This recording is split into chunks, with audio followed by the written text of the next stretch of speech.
Twitter is phenomenally popular among journalists, but until now it's mostly been words and links to still photos. But a new app called Vine adds video to the mix. That is, as long as you limit your output to 6 seconds. So how are news outlets handling this new toy? Well, here are various stars stopping by CNN. Wow, this is really I know, isn't it?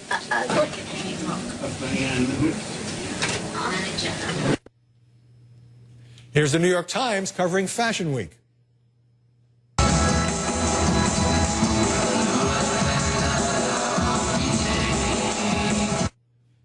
And New York reporter Bryn Gingras giving viewers an up-close view of Hurricane Sandy.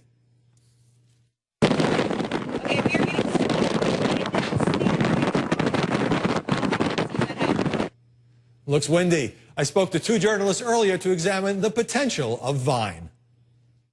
Joining us now from New York is Bryn Gingras, reporter for WNBC TV, and Katie Linendoll, who covers technology for ESPN. So, Bryn, obvious question about Vine. No matter how quickly you talk, what can you actually say in 6 seconds?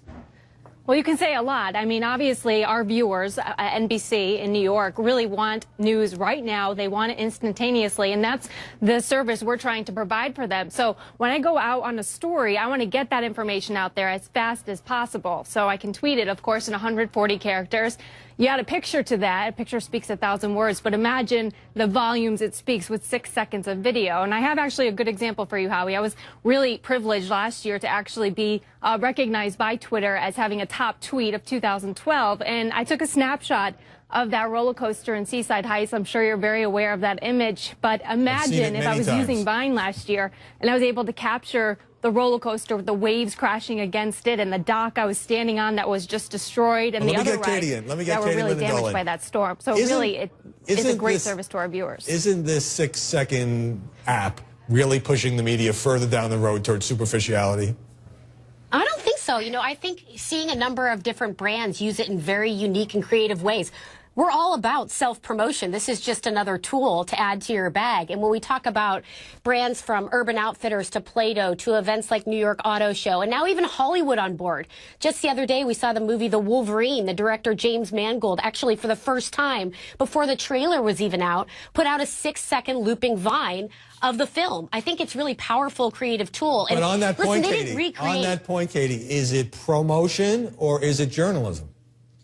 I think it can be both, and I think it's how a matter of you use it. You know, I, as a journalist, I like to use it behind the scenes. I think people are fascinated when you give them a glimpse into your world. And, for example, when I was out at South by Southwest or the New York International Toy Fair, take a 6-second clip. That's all the time people have attention for anyways. Put it out there and show somebody a different perspective as opposed to this very polished TV segment.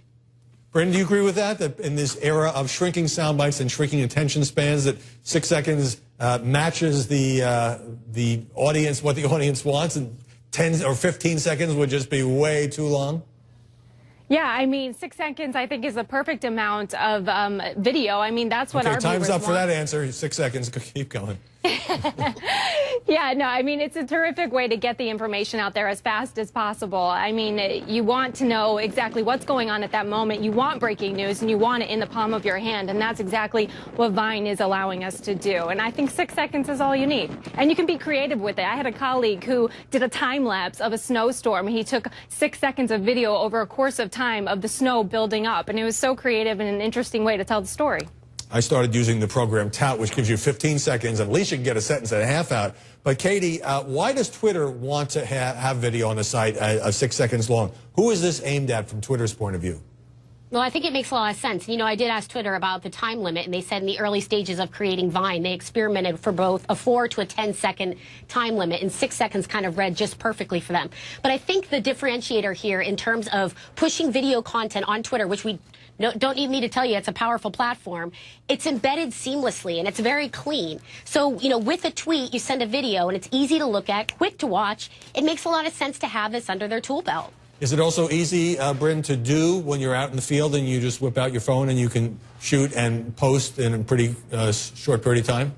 Oh, it's extremely easy. I mean, there are a little bit of limitations that I'd like to see them adopt. For example, when you're using your iPhone, you want to take video sort of yourself. I mean, there was one time I was shooting storm coverage and I wanted to be able to show the sand and the wind coming up against me. And it's kind of hard to do that when you can't turn the screen toward you and see what you're actually shooting in that perspective. But it's very easy to shoot. And I think also our mindset right now as journalists is to sort of capture everything we can, whether it be for our newscasts later in the evening or right there to give our viewers the perspective we're seeing. Right, but if you can't shoot yourself, I mean, it should be all about us, the journalists. Katie, what are the chances of this is just the latest shiny tech toy, and a year from now we'll be talking about something else, maybe something that lasts 3 seconds? I don't think so. I know that's a problem, obviously, especially in the app world and the inundation and the influx of apps themselves.